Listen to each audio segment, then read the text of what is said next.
नमस्कार, जय हिंद, जय माँ भारती। स्वागत है आपका नमनीय अकेडमी में। तो ये हमारा साउथ अमेरिका का पॉलिटिकल डिवीज़न हुआ ख़त्म। हमने 2 क्लासेस में जितने भी कंट्रीज़ थे साउथ अमेरिका के उसे निपटा दिया और इट वाज़ ईज़ी टास्क।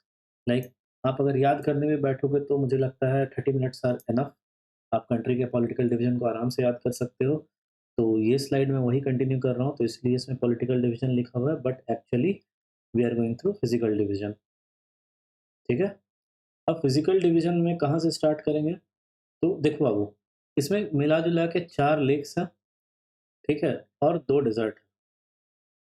तो हम आज ये 4 लेक और 2 डेज़र्ट को खत्म करेंगे। तो सबसे पहले स्टार्ट करते हैं हमारा लेक्स और डेज़र्ट से। सबसे पहले हमारा पहला लेक, ये पार्ट देख रहे हो? ये वाला पार्ट, ये जो मैं गोल कर रहा हूँ, ये है लेक माराकाइबू, ठीक है? तो ये कहाँ है, लोकेशन मैंने बता दिया था। देखो इसलिए मैं पॉलिटिकल डिवीज़न पहले पढ़ा देता हूँ आपको ना, ताकि आपको एटलीस्ट याद रहे कि कौन-सा पर्टिकुलर लेक कौन से कंट्री में पड़ रहा है। आपको पॉलिटिकल डिवीज़न अगर क्लियर है तो फिज़िकल डिवीज़न समझने में ज़्यादा आसान होगा, ठीक है? तो चलो इसको स्टार्ट करते हैं माराकाइबू, MARACAIBU, ठीक है? इस लेक का क्या ख़ासियत है? ये लार्जेस्ट लेक है साउथ अमेरिका का और वेनेज़ुएला में पड़ता है। Largest lake of south America, south America, ठीक है? यहाँ पे मैंने एक चीज़ और बताया था कि हाईएस्ट ऑयल रिज़र्व भी है, हाईएस्ट ऑयल रिज़र्व, और ये पड़ता है वेनेज़ुएला में। चलो क्लियर है? तो पहला लेक हमारा क्या था? लेक माराकाइबो लार्जेस्ट लेक था साउथ अमेरिका का और यहाँ पे हाईएस्ट ऑयल रिज़र्व था और ये वेनेज़ुएला में पड़ रहा है। नेक्स्ट लेक पे आओ, तो देखो पेरू और बोलिविया के बॉर्डर पे यहाँ पे तुम्हें एक लेक दिख रहा है, ये वाला, ये लेक। इस लेक का नाम है लेक टिटिकाका। इस पे एसएससी सीजीएल में और यूपीएससी सिविल सर्विसेज में क्वेश्चन आया है लेक टिटिकाका पे। तो इसे ध्यान से पढ़ना है, टीआई टिटिकाका। टीटू काका है ना, बीबी के वाइन्स वाले, उन्हीं का छोटा भाई है ये, लेक टिटिकाका, ठीक है? ये हाईएस्ट नेविगेबल लेक है, highest navigable lake, highest navigable lake of world. देखो अब बोलोगे मास्टर यहाँ पे पहाड़ कहाँ से है? जी हाँ, है एंडीज, अभी पढ़ाऊँगा आगे, अगले वीडियो में। इधर ना एंडीज है, तो इसीलिए ना ये बहुत ऊपर के एल्टीट्यूड पे है ये लेक और नेविगेबल है। नेविगेबल मतलब जहाँ आप ट्रांसपोर्टेशन कर सकते हैं, जहाँ पे आप उसको कम्युनिकेशन और मोड ऑफ ट्रांसपोर्टेशन के तौर पे उस लेक को अगर यूज़ कर पा रहे हो, तो वो नेविगेबल लेक कहलाता है, ठीक है? तो this is on the border of Peru and Bolivia, ठीक है? 2 लेक हमने कंप्लीट कर लिया।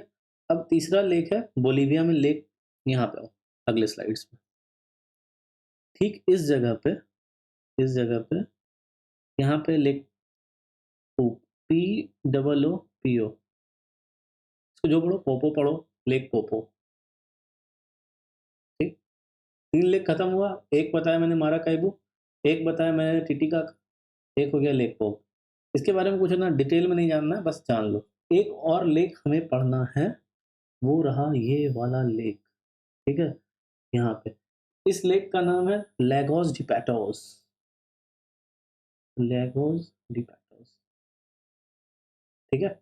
लैगोस डी पैटोस, और ये भी एक इम्पोर्टेंट लेक है। क्यों इम्पोर्टेंट है मैं तुम्हें बताता हूँ। सो इस लेक का खासियत क्या है? इसे हम, ये एक सलाइन या ब्रैकिश वाटर लेक है। सलाइन या brackish water.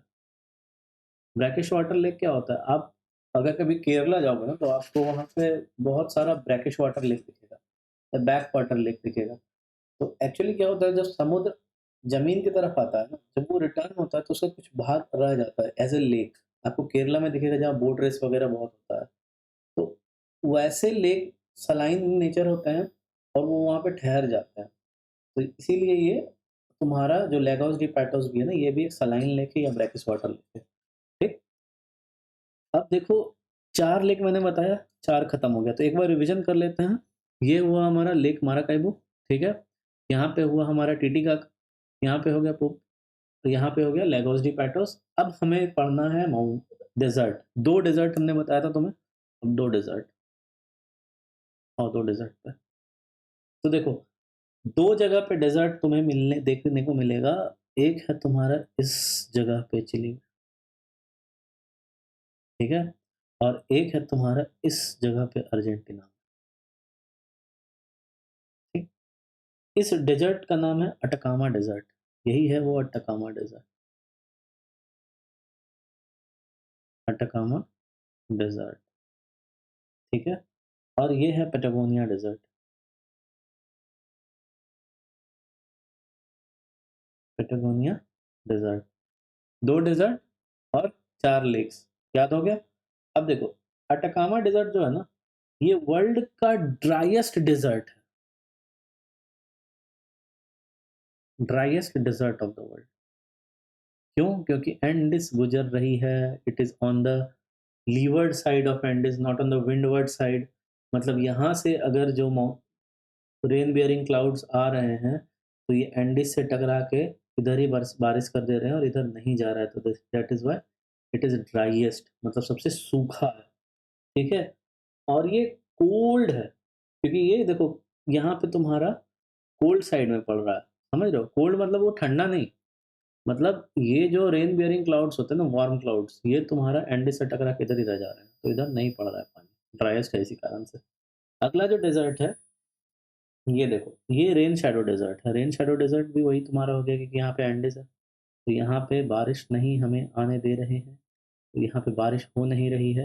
It is a rain shadow desert, ठीक है?